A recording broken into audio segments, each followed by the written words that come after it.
January. Coming up next, Romero Duno, the Filipino, against Mexico's Yardley Armenta Duno. Going at it in the lightweight division, 8 rounds. Now, this is a fighter who's making some noise for himself. Knocked out Chipo Gonzalez, signs a contract with Golden Boy Promotions. And let's hear what he had to say to the Ring TV cameras.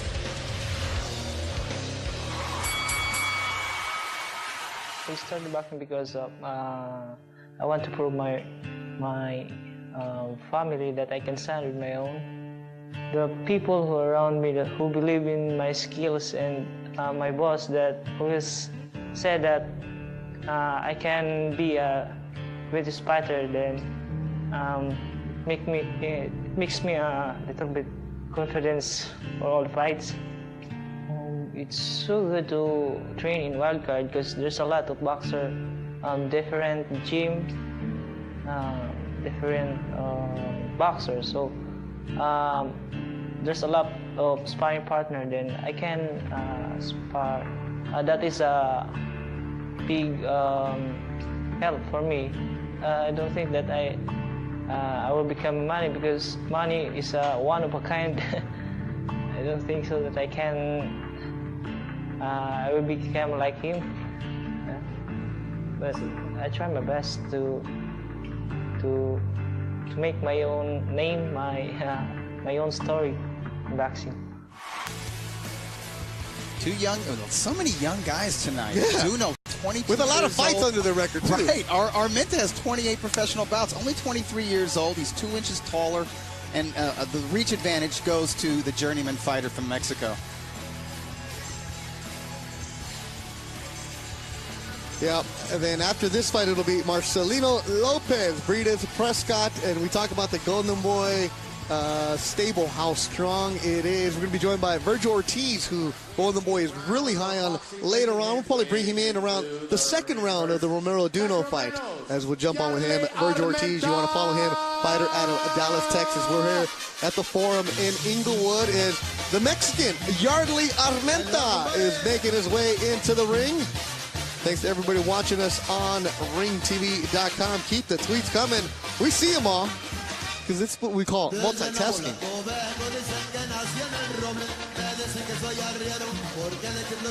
Trainer with the Raider hat is the son of Russo Montes out of Guadalajara.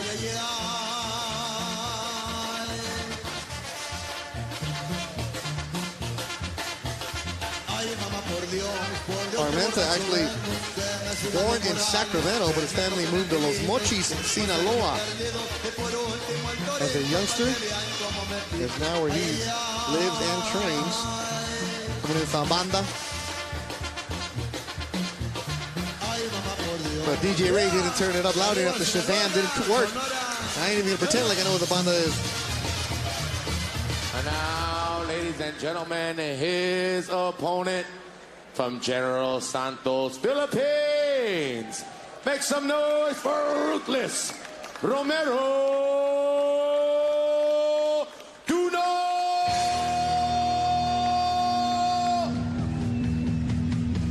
Oh, is that some Thunderstruck? That's his AC/DC. Oh, man. TNT. And he's got TNT in his fist. Yes, he does. AC/DC, because Doug Fisher is the rocker of the two on the broadcast. Yeah. Ruthless, Romero Duno, General Santos City, Philippines. That sounds familiar, doesn't it? Oh, yeah. And, of course, that brings out the inevitable comparisons to the Filipino icon of all icons from the Philippines, Manny Pacquiao. But all these young guys, they want to make their own name. They don't want that pressure of being compared to an all-time great. At the same time, they do like it because it gives them motivation, because that's what Pacquiao did for them. That's why a lot of these young guys are boxers, because they saw the early championship bouts of Manny Pacquiao in the Philippines. Little TNT, Duno, trains with the wild card when he's in Southern California.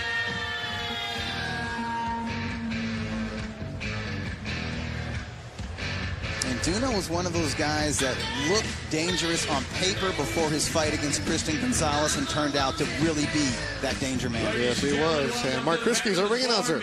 Inglewood, California. Tonight's action promoted by Oscar De La Hoya's Golden Boy Promotions. Presented by Tecate, the official beer of boxing. Sponsored by Hennessy, Never Stop, Never Settle. And Casa Mexico Tequila. It's in the taste. And now, ladies and gentlemen, this fight is scheduled for 8 rounds of lightweight action. Judges scoring the fight, Zachary Young, Fernando Villarreal, and Rudy Berrigan. Referee in charge of the action is Jerry Cantu. Here we go. Introducing the fighters. First, fighting out of the blue corner, weighing in at 133.6 pounds with a record of 21 wins, 9 losses, 12 of those wins coming by way of knockout. He comes from Sacramento, California, Yardley Armenta. And his opponent, weighing in at 135 pounds, record of 15 wins, 1 loss, 13 of those wins coming by way of knockout. From General Santos City in the Philippines, Romero Duno. Once again, referee in charge of the action, Jerry Cantu, with final instructions. 2 seconds, fighter, let's go.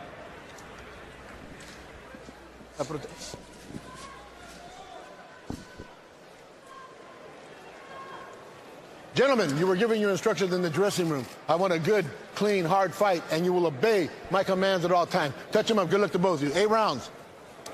Jerry reminds them 8 rounds. Jerry Cantu, third man inside the ring. Beto Duran and Doug Fisher. And you all over the world watching us here at the Forum in Inglewood on the night of Lucas Matisse, Tiwa Kiram. Also Jorge Linares, Mercito Gesta. This is our last fight here on ringtv.com. We've already seen Daquan Paldo, Ferdinand Carobian, and Francisco Esparza with victories tonight. Are you ready, Romero? Also, Javier Martinez Listo. out of Dallas, Texas, had to earn it earlier to open up the card. Romero Duno, the orthodox fighter. He's got the black and yellow on the side of his trunks.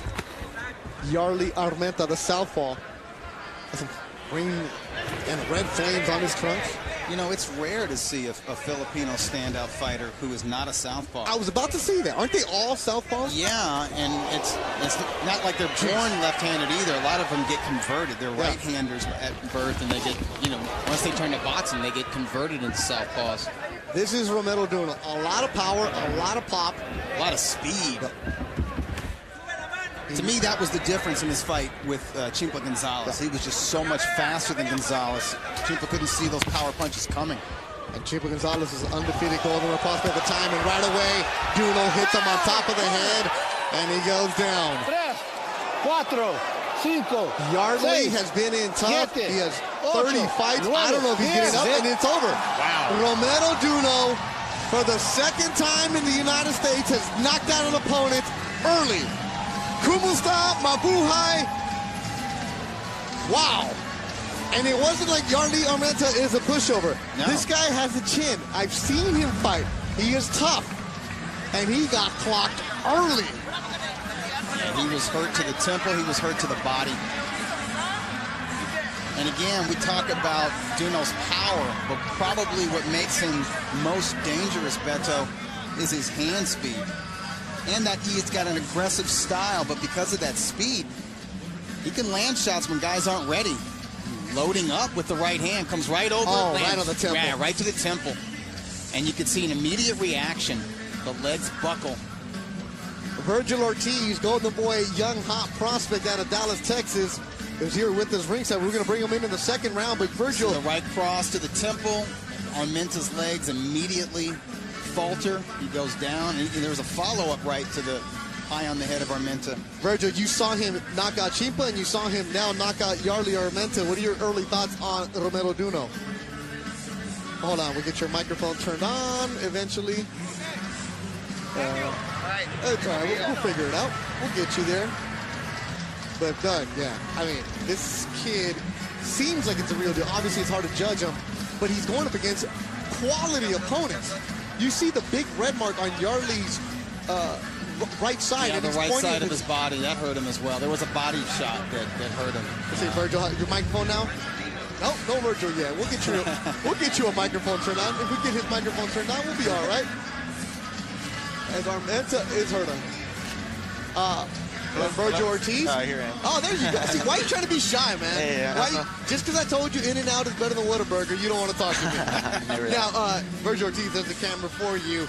You've seen Duno now twice. What are your early impressions from him? Man, he's very fast. He's very strong. He landed an early punch, and I knew it was going to be over in the first round. You knew that, right? Yes, I could just tell. Then why didn't you tell me, hey, Beto, let me talk in the first round? You can't hear me.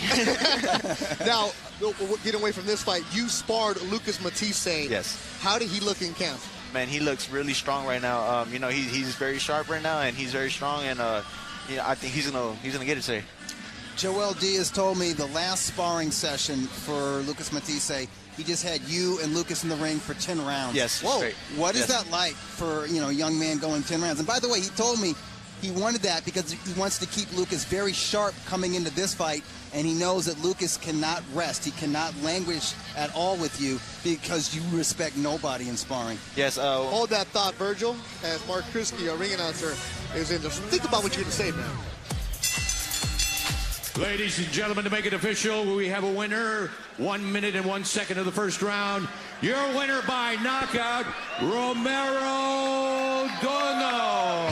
Romero Duno now 16-1, 14 KOs. Now, Virgil, you're saying about those 10 rounds with Lucas Matisse. How'd you go?